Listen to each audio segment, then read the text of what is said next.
Nothing quiets us down like close all rooms, recording to the cloud. I'm going to ask for Donna, and then I'll pass it to you. Okay. Let's see if I. Yeah, because here is where the box is. You know what I mean?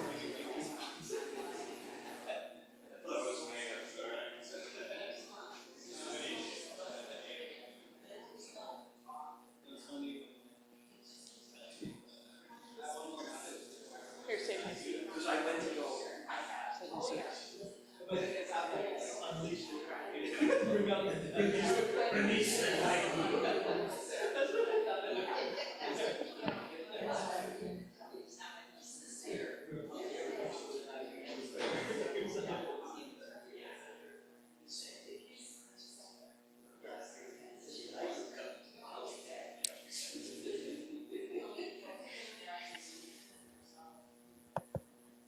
You can scoot in anywhere for a seat.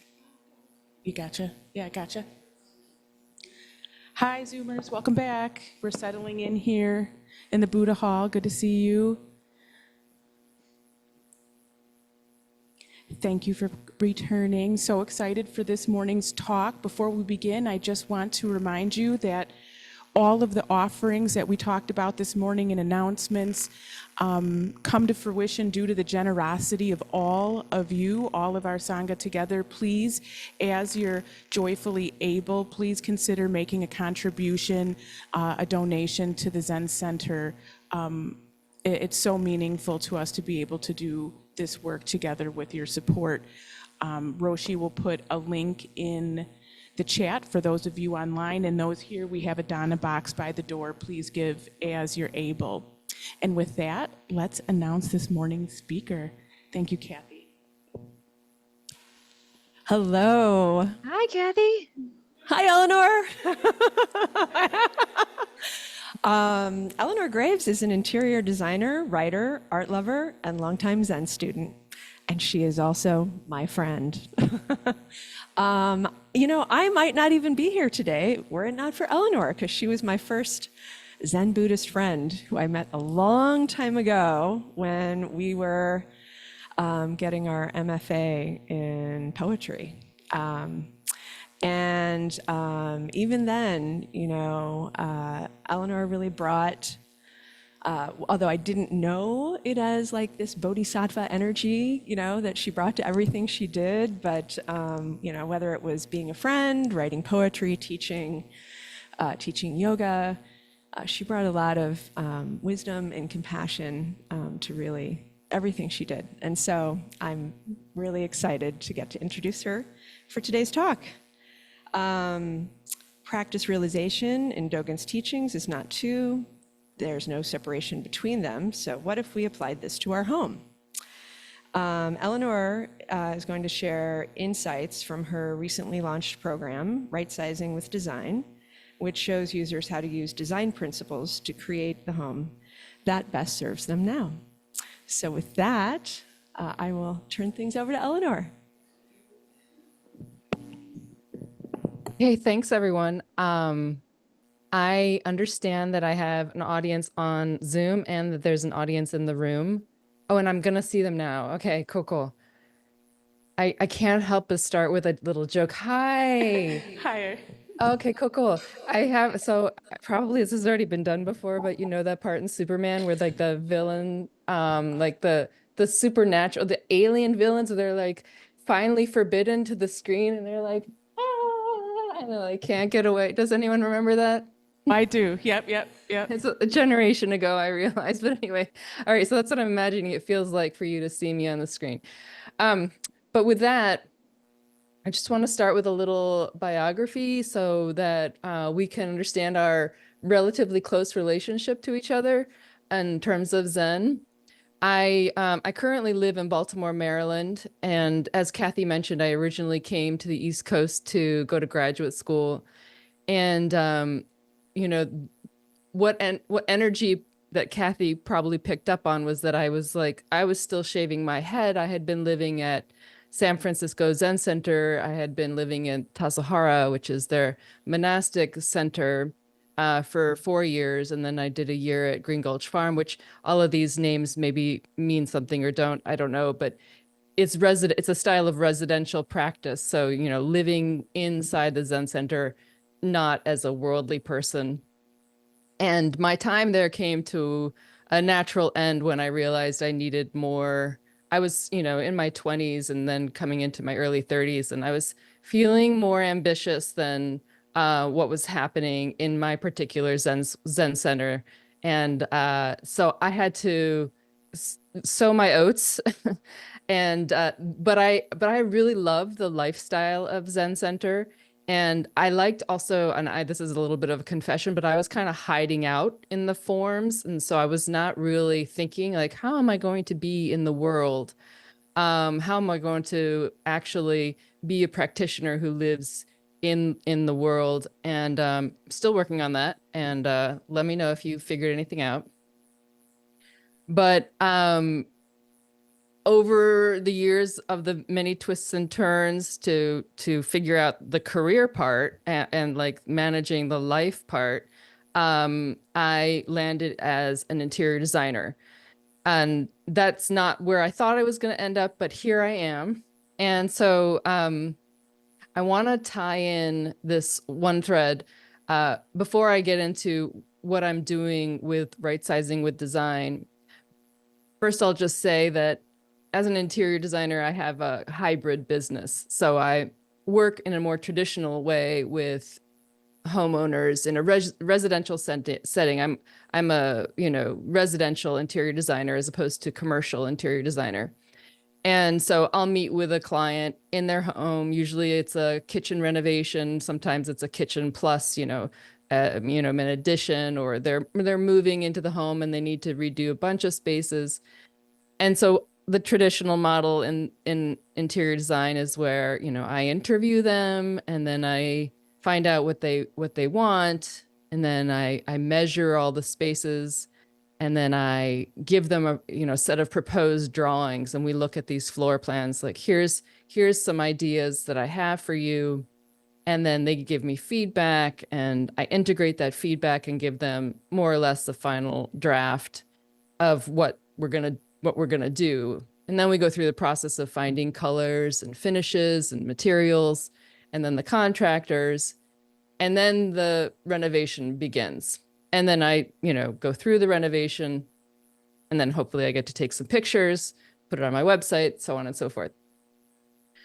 The other part of the hybrid part is where I really, and this is where I really want to spend my time, because I think this is where there's actually potential, which is really teaching these skills to people. It's like teaching these skills to homeowners so that they have them in their tool belt.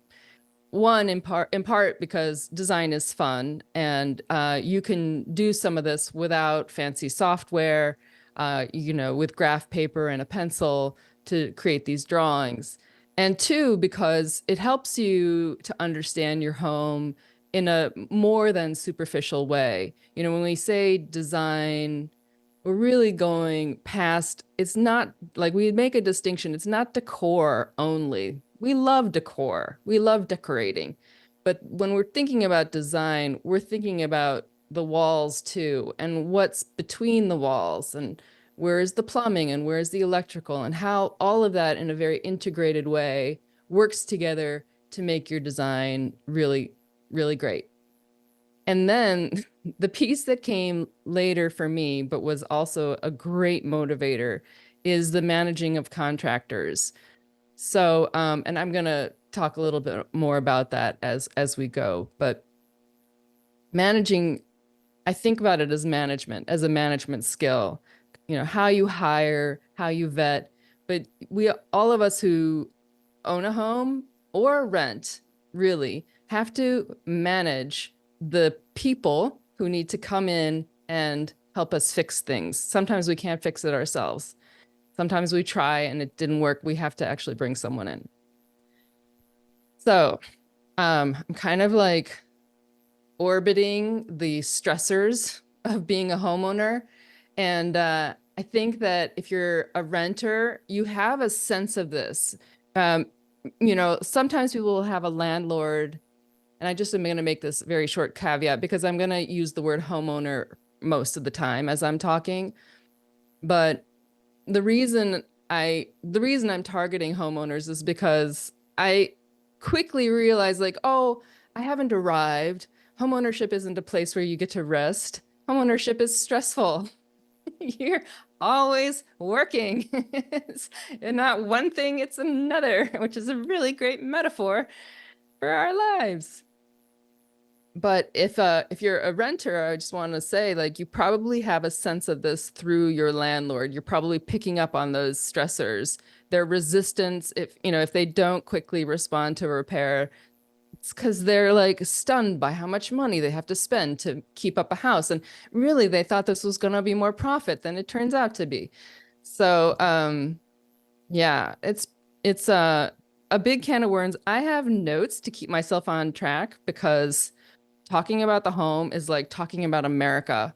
And it's like, oh yeah, I'm going to cover race. I'm going to cover class. I'm going to cover politics. No. We're not going to do that. Don't let me do that. Okay, we're going to talk about Bendowa, practice realization.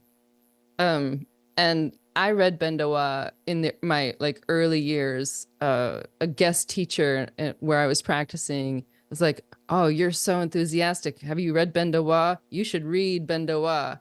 And I read it. And Bendowa was written by Dogen Zenji, and I only recently learned that he wrote it when he was really young. And so, as a young person reading the enthusiastic ideas of Zen practice from another Zen person who was young, like, oh my God, no wonder I loved it. So, but his idea of practice realization is still just it's a very hard thing to talk about. I have some help from helpful notes from a friend and former Dharma. He's a Dharma brother. He's gone on to become a teacher in his own right.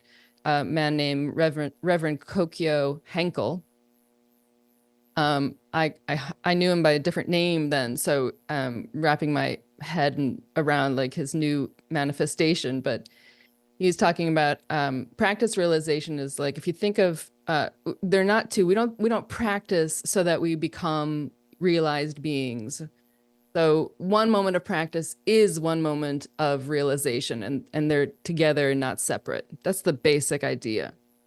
And then if we pause and just think, okay, well, what about just practice?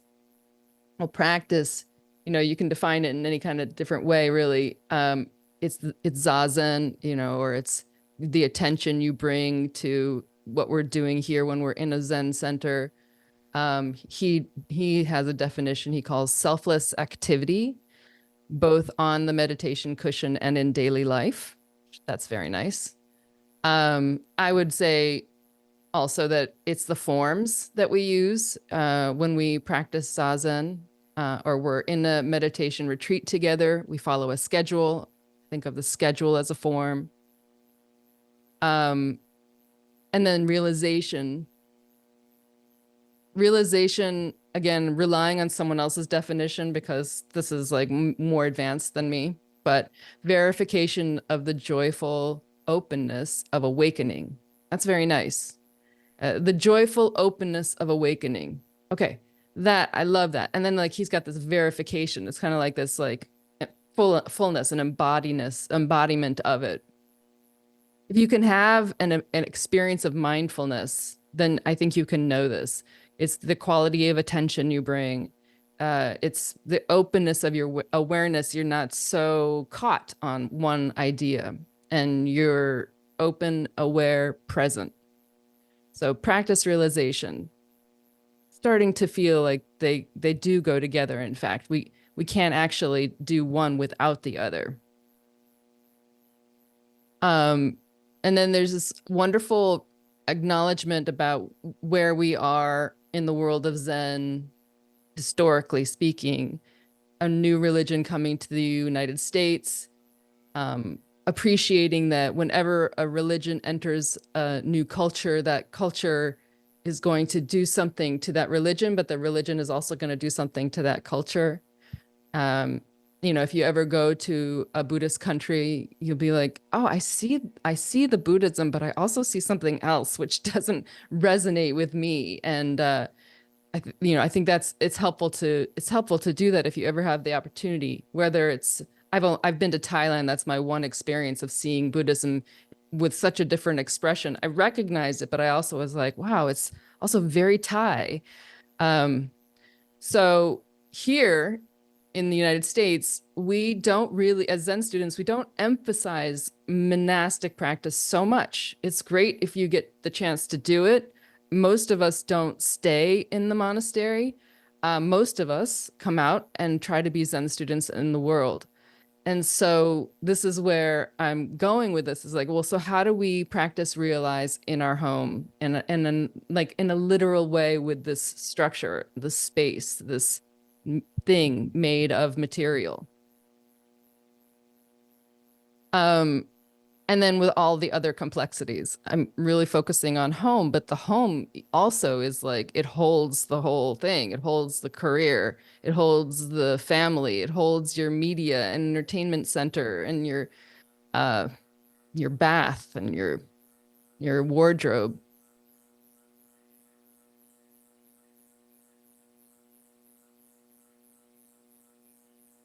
So for those of us who really like Zen because of the structure, which I realize might not be everybody, but that is me.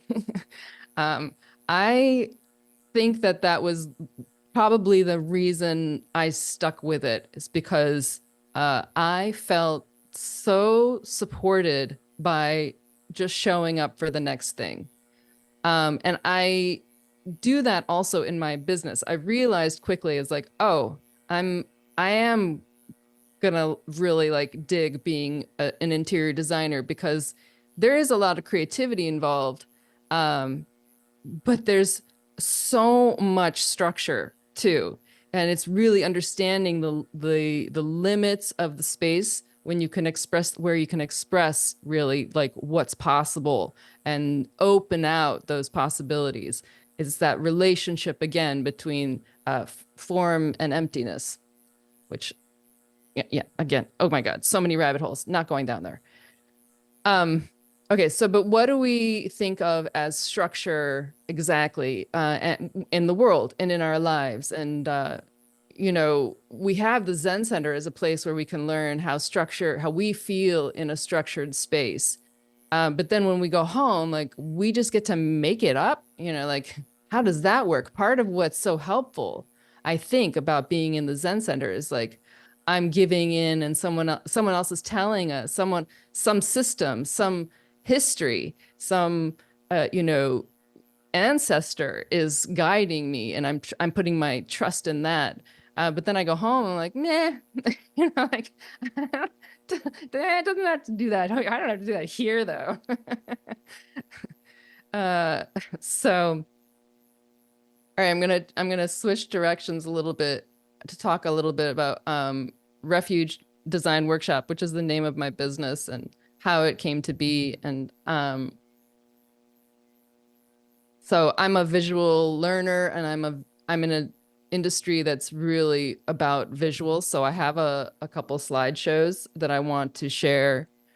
When I first started, my very first entry into being an employed interior designer was at a green building center. And that was a place where you could go and buy flooring that was, sustainably harvested or made out of wool or some sustainable material, and cabinetry and tile and all these other finishes and fixtures for the home. And through that shop, I worked, there was an architect also affiliated. And so I worked with the architect for a few years, learning sort of like on the job training kind of thing. And then I went into business with my dad, and he was like, what about investing and rehabbing homes, also known as flipping houses? And I was like, oh God, that's like a big leap for me. I had just doing kitchens and baths, but I was like, I think I can do it. I think I am qualified, and if anyone is going to invest in rehab property, like I'm probably like ethically the right person for this. Surely I can figure out how to make this beneficial. And I love that you're all like laughing. Like Like, good luck with that. Well, I didn't know that, okay? So I figured that out. But I wanted to share a little bit about this this journey that I went on. So in Baltimore, let me see, is this, I think you're seeing, yeah, okay. Yes, we can see it. So when you decide to invest in property in Baltimore, and you're like, oh, abandoned houses, there's so many, someone surely needs to go in there and bring them back because we need more, places that are habitable. Like, this is a real big problem. We have, 16,000 vacant houses. Like, sure, I can rehab a couple of them. So you go in and they're like pitch black because they board up the windows. And these are not my pictures. All my pictures are like not like this. They're all like I take a picture of an outlet, like it's not exactly like this. So I found these. This is a picture from the multiple listing service. So if you are someone who's trying to invest in a vacant house, like this is a picture you would see on like a real estate website. It's like, oh, here's a house you could invest in. And you get a sense of it looking at it, of like the disrepair, to put it mildly. But when I would go into these spaces and it would be just one after the other, after the other, after the other, I couldn't help but also think like, what happened? What, this is my photo and this is a property I worked on.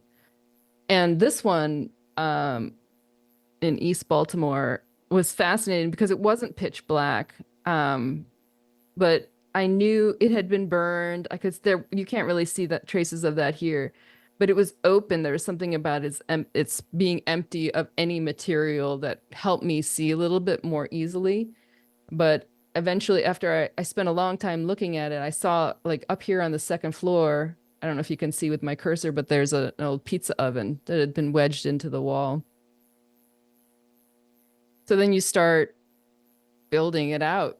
You have to do everything. You have to put the framing in, and then, there's no foundation. It was just bricks built on clay. So we had to pour. I never knew I would learn so much about concrete. And then I'd get to a point, and then this was sort of a point where we got to like everything was framed out. There were 2 floors. It had a decent amount of light. This is a finished property, and sort of like you can sort of see like, wow, it's still like this took a long time to get here, and then to get here was even longer. This is a side by side comparison. These might actually be the same property.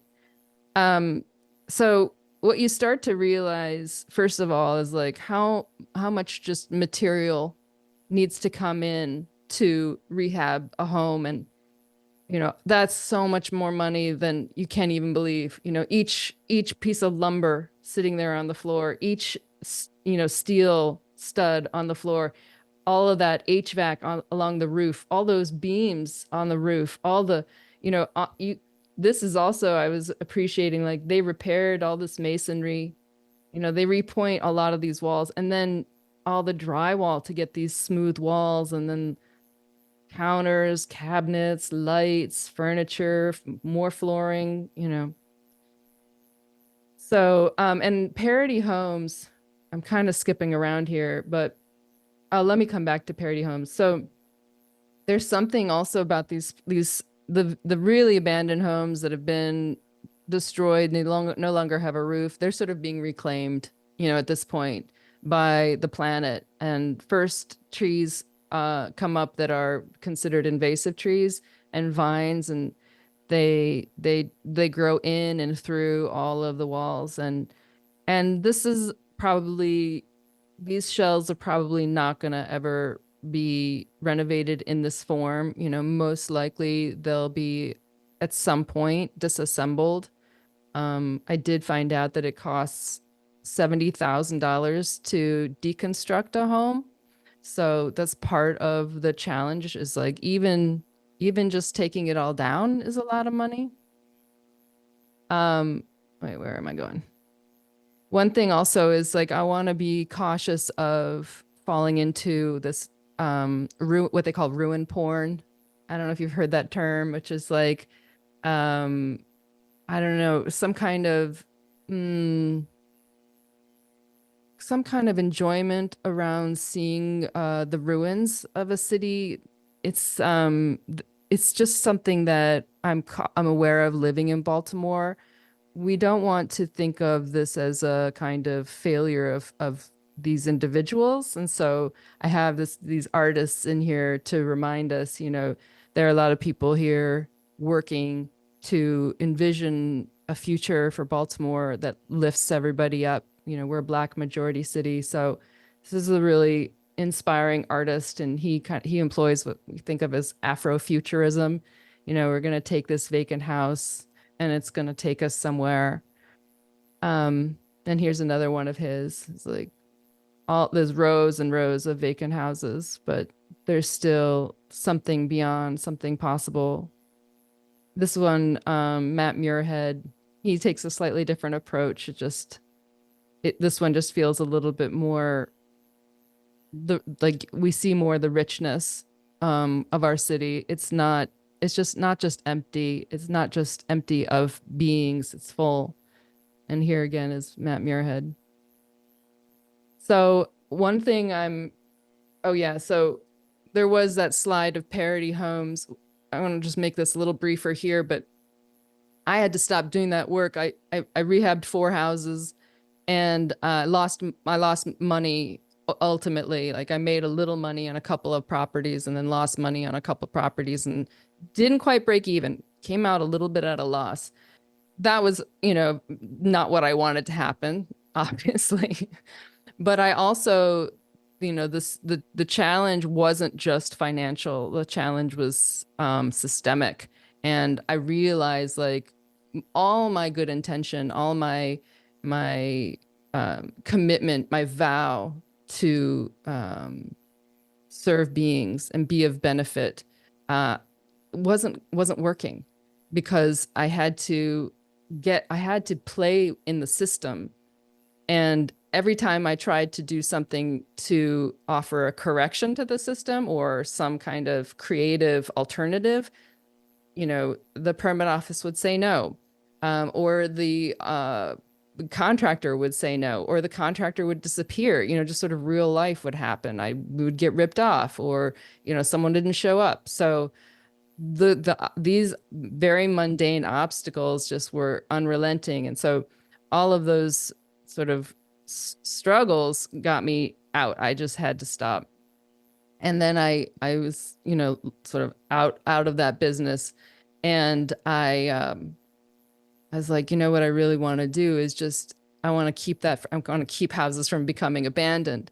And I want people to understand more about what their house is made out of. And I want them also to be able to navigate this world of contractors. And I feel like I'm not really explaining the struggle I had with contractors well enough, but by the smiles on your faces, I'm gonna assume that a little bit about working with contractors. And I'm sorry to lump every contractor together into this term, contractors, because there are some really good contractors out there, and we all want to find them. We all want the good contractors. But you can work with any contractor if you have the right language and if you have the right understanding of your home and what you want. The main complaint I get from the good contractors is they don't, the clients, they don't know what they really want. They don't know what they want. And so they ask the contractor, for help with that. And the contractor, that's not actually their training. Their training is to execute. So that's where I am trying to fill a gap. And yeah, so interior design and refuge design workshop. Trying to catch up to my notes. Where I started with it is I created an online course where you learn design skills, you learn the mechanicals, and you learn contractor management. It's like these 3 pillars. And you do like it in this sort of sequence using the form of an interior designer, refined somewhat so that you don't need special software and you don't need, 5 credits of art history. You can have some, approach to it that will really serve you now and in the long run. And you can also then help your kids, and you can also help your neighbors. Right sizing with design is the more recent program I launched earlier this year, or maybe it was earlier in the summer. And that started out in a conversation I was having with a friend of mine who's in her 60s, and also with my mom, because my mom is in her 80s, and she wanted to, she had a second home that she and my dad had, and she no longer wants it. So how to navigate like getting everything out, and then getting that property sold, and then having, her life be easier now, and that this was really important, needed to happen. And part of it was financial, but so much of it was the mental load of it. So I was inspired by, these people in my life to think about, well, what would this, to me, hearing from them was like, oh, well, it's not really hard. All you need is a good system, you know, um, and you need design. And I would say that to my mom, and she'd be like, I just want to get rid of it. I just want to get rid of it. And I was like, well, there's no like table scraper you can just like scrape through your house, and like scoot it all out the door. It's like, that's just not, I just wanted to be done. I just want to be done. So, I'm probably like, my mom probably didn't really want to hire me. We like, I'll go into that story another time, but I was like, Mom, let me help a little bit, and in so doing, you can help me too, And so like, well, what are you going for? This is the part, like, let's design the lifestyle you really want, and what is the space you need to be that you're going for? If it's not this house, what is it going to be? So that is how right sizing with design starts. Again, it's with design, and it's a little bit labor intensive in the beginning, because one of the things you do is you have to sort of do the whole measuring and documenting of your existing conditions. And so you measure and you make a sketch, and then you have to create a scale drawing. But then what you have is you have direct knowledge of the actual limitations of your space. And for someone trying to deal with a slightly overcrowded space, or closets bulging, little sets of mini shelves all over the place, that maybe have disconnected, disjointed purposes, overlapping purposes. When you look at the drawing of your actual space that's available, 11 by 11 feet, 2 inches and 1/4, by 13.785, you're like, oh, and my bed is this many inches. And so then I only have this much space for a bedside table, oh, no wonder I keep tripping, is because, and no wonder my door can't open all the way. You start to see really clearly what is possible. And then you get to what I consider like the fun stuff. So I'm going to just show you, hopefully I can do this. I'm trying to load Instagram right now without, oh, here we go. If I restart this, share this. Okay.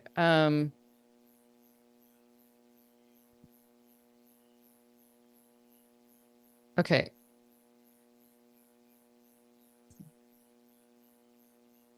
So what you're seeing here, and it's a little high speed. So this is an overlay. In fact, the wind just blows the trace paper over. But underneath is the scale drawing. and I know the dimensions of the walls, and I know exactly where the windows are and exactly where the doors are.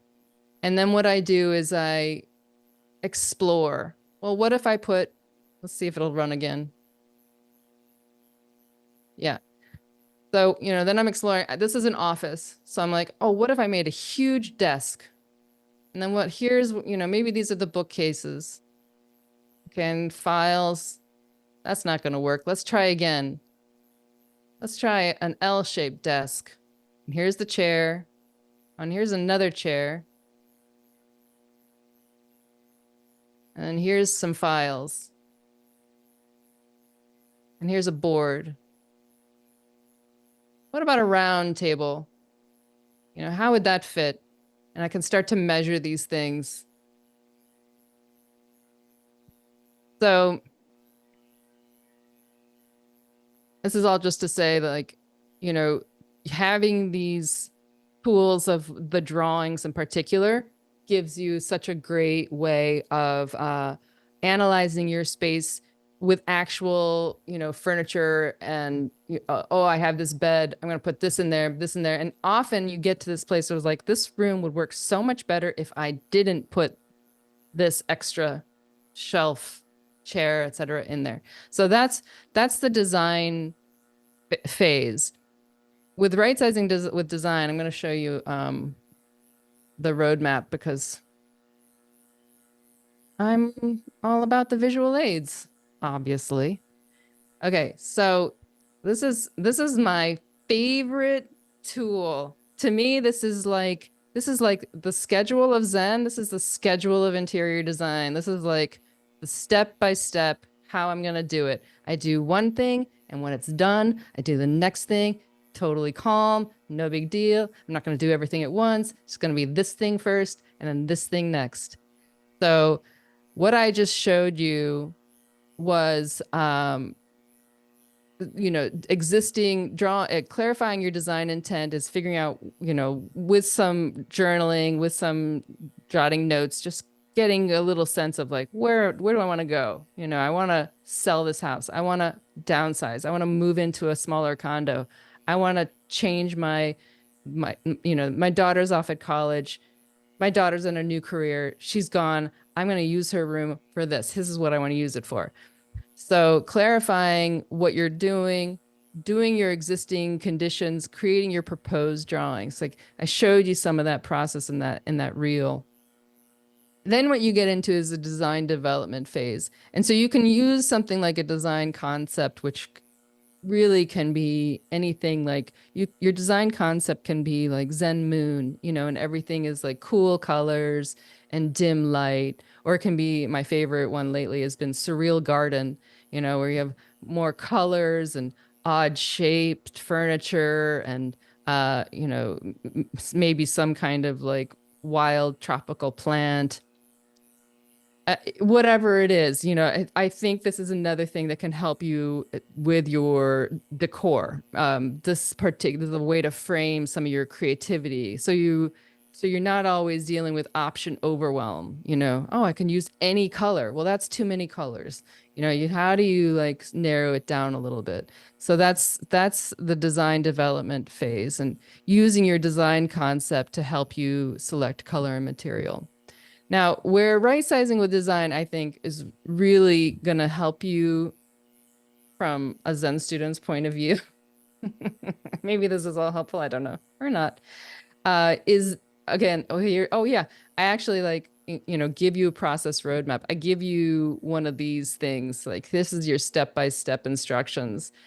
There's also the distribution spreadsheet. And so, and I think in terms of, as a designer, process roadmaps and distribution spreadsheets probably more than most, but I really take pride in being able to keep track of all the minutia for my clients. Like there are so many details, it's not just that you pick the cabinets, you pick cabinets within 3-inch increments, and then you figure out which side the hinge is on, and then you figure out what kind of hinge it's going to be, and then what's the door pull. So, and that's just like the cabinets? What about the countertops? And what about the sinks and faucets? So there's so much detail involved, and having these, a roadmap and a spreadsheet to keep track of it all is just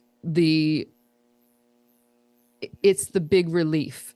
It's understanding that my brain is limited, but if I have a system I can use, I have this format I can use, then I don't have to remember it all. And if I'm using my system well, then I can I can go on vacation, and I can have like a big margarita, and I can, not get enough sleep.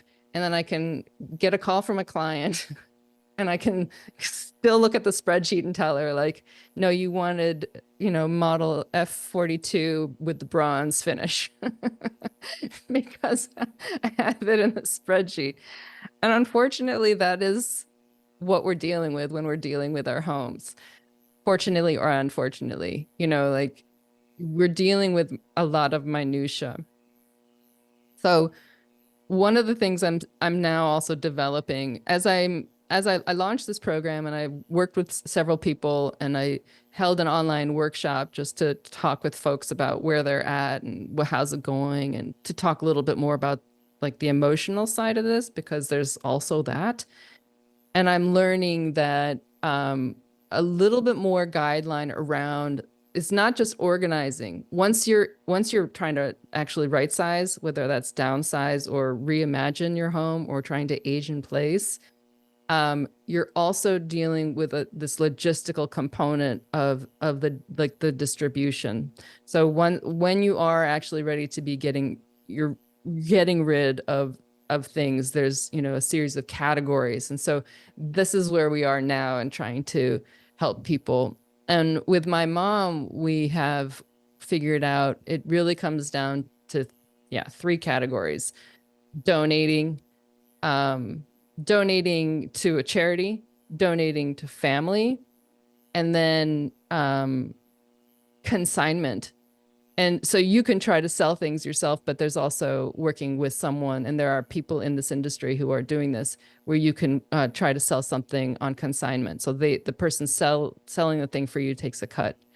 So, but that's another spreadsheet. So, but you're set up for that though, because you have learned how to use it. You have created once you have one spreadsheet that's a full inventory of the things that are staying and the things that are going, you're able to duplicate a spreadsheet, for these other uses. So that part's still in development, and maybe you're going to have some questions about that and we can talk about it. But I think I'll pause here. I actually have another slideshow, but I'm going to pause here. The next one's really, really short, and it might be a nice way to close, but let me stop and see if there are any questions. Please.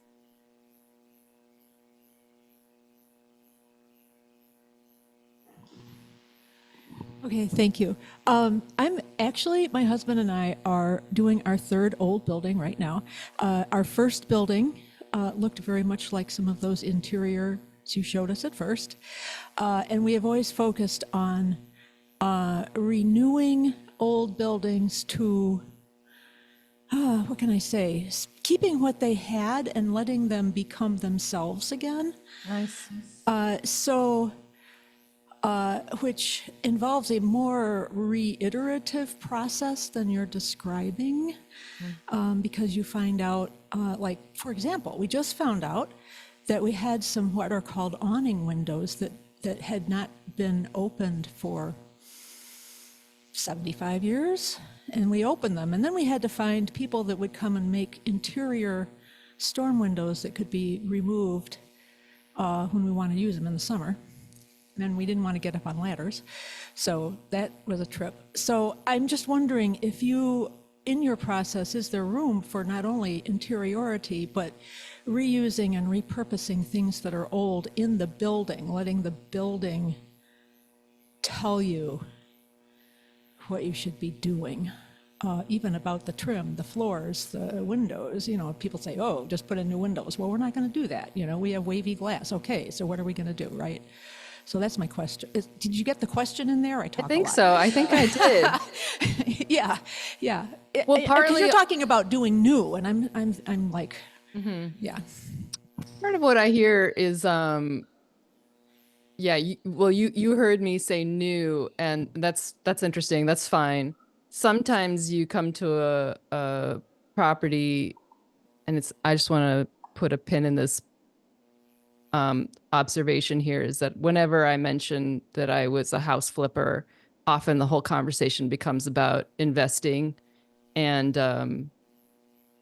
I just want to make sure, like, we can talk about that for a little bit, but let's not go all the way there. I think that that's not really what everyone is needing help with. So, but anything that can be reused, in my experience, was reused. And it's amazing that to me that you had windows that were that they were awning windows that could open. So that's probably a pretty high quality window to begin with. A lot of the properties that I worked on were not high quality to begin with. They were made in, Baltimore invented. Oh, here we go. Here we go. Baltimore invented redlining.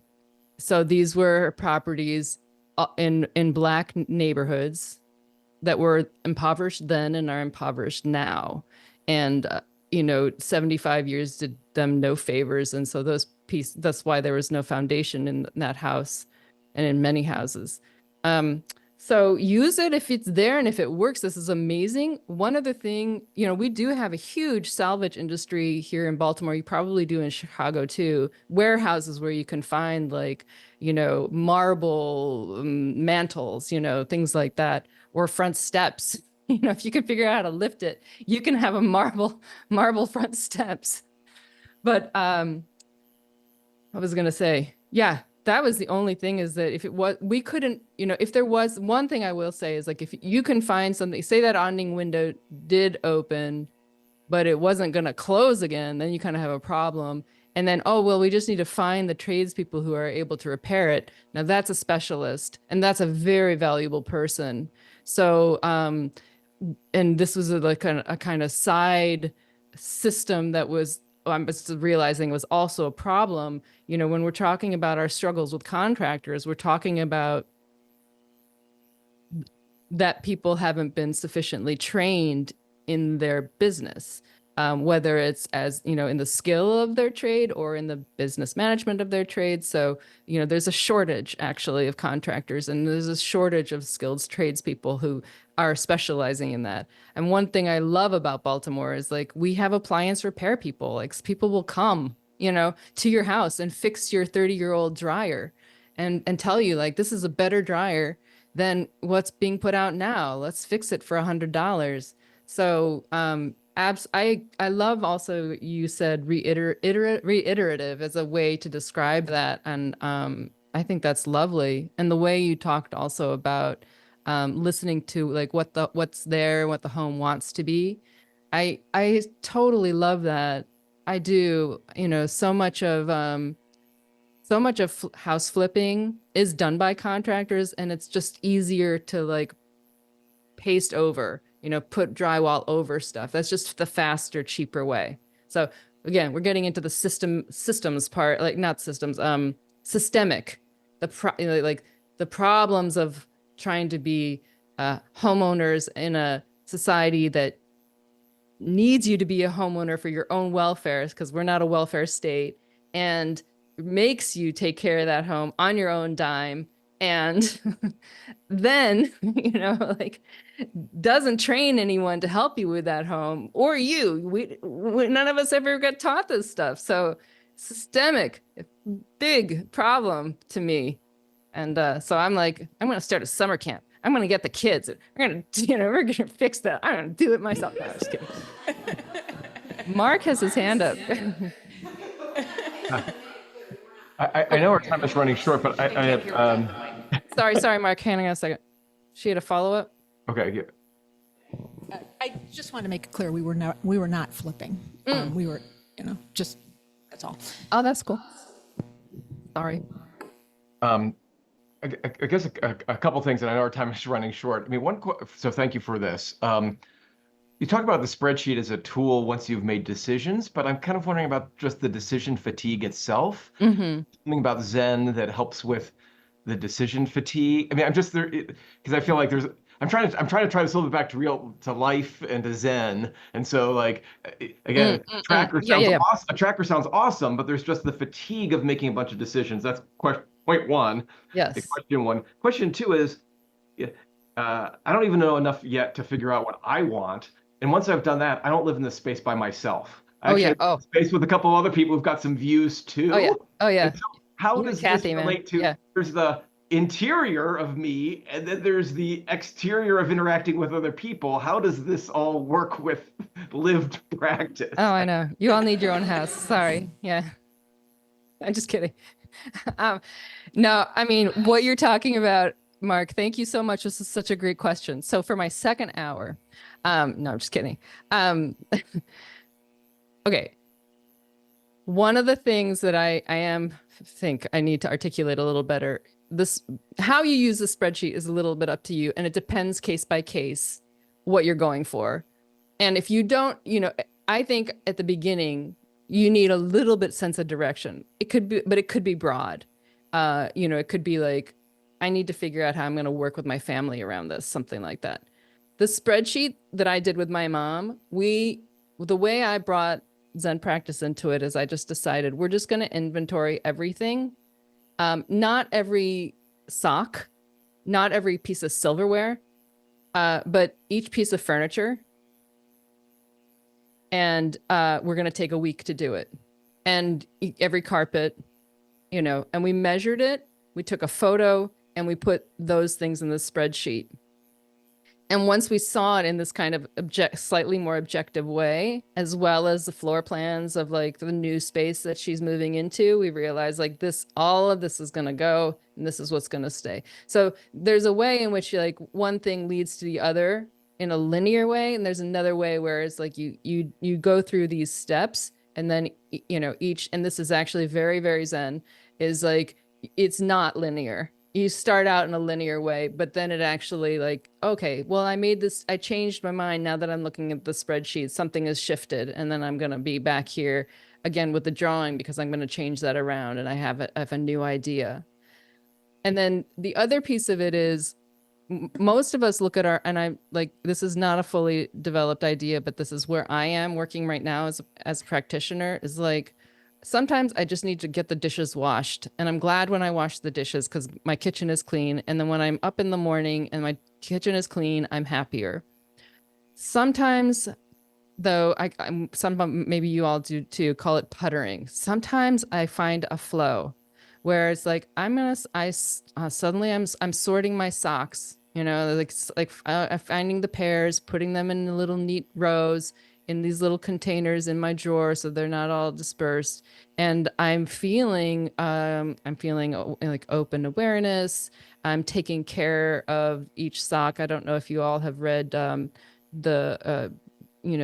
guidelines for the chef, for the cook, Dogen's, I'm sorry, I'm bungling this. Dogen's, not Fukan. Anyway. Instructions for the cook. Instructions for the cook. Thank you. And he's like, handle each utensil as if they were your own eyes. Like, our eyes, it's like, not like your elbow, but your own eyes.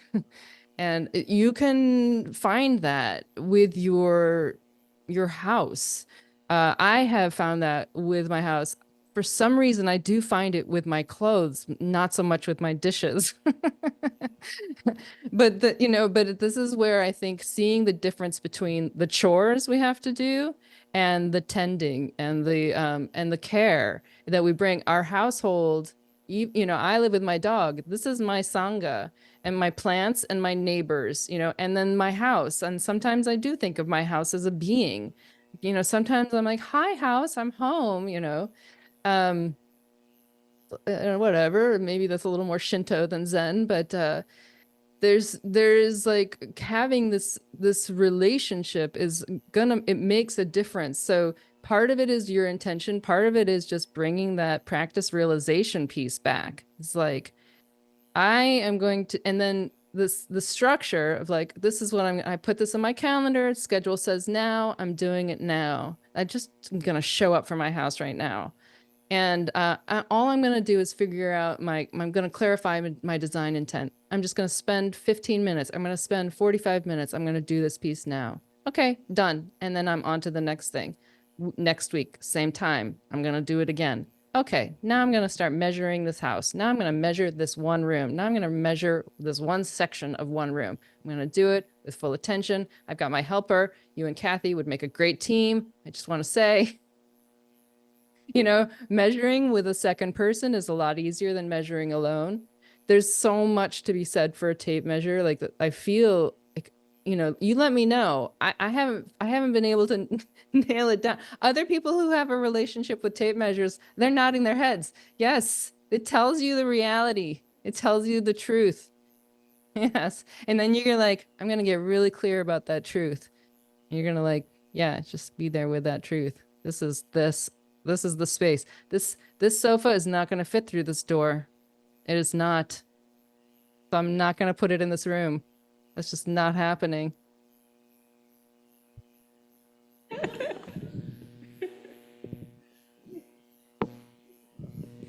Any last comments or thoughts? I'm sorry to say we are about at time. Okay. So appreciate you being here today, sharing your insights with us. It was really lovely. Those of you who are in person, please join us for Kinship Hour, for continued conversation and fellowship. Sorry, those of you online are not with us, but please enjoy your Sunday. Thank you all for being here. Thank you, everybody. Thank you. Thank you, Eleanor. Thank you. You. Have a beautiful Sunday. You too.